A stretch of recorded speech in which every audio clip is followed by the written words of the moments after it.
Welcome back, everybody. Today, I'm going to teach you how to undo and redo in Elementor WordPress page builder. Whether you've made a mistake or changed your mind about a design choice, knowing how to quickly reverse or restore your actions will save you time and frustration. Let's walk through this step by step.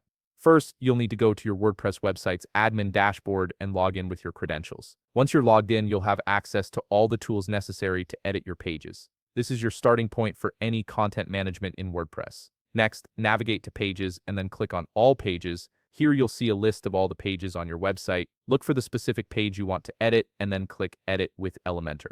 This will open up the Elementor Page Builder interface where you can make changes to your page design in real time. Now, let's make a change on the page to test how the undo and redo functions work. For instance, you can add a text widget by dragging it from the left panel onto your page.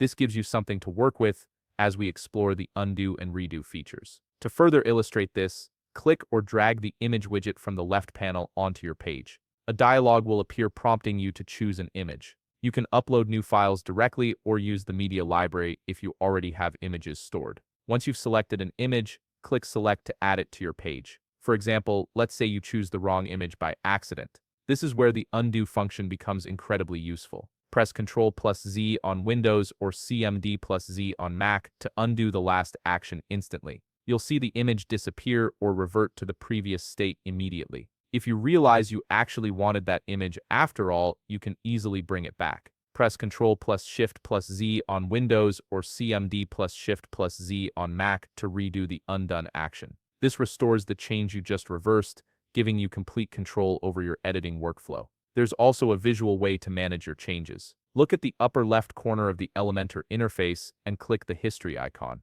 This opens a panel where you can browse all the changes you've made in the Actions tab. You can hover over any section you want to redo or undo and simply click on it to jump back to that specific point in your editing history. This is particularly helpful if you need to go back several steps at once, and that's how you undo and redo in Elementor. You now have multiple methods to control your editing process and work more confidently. If you found this video helpful, please leave a like, subscribe, and see you in the next video.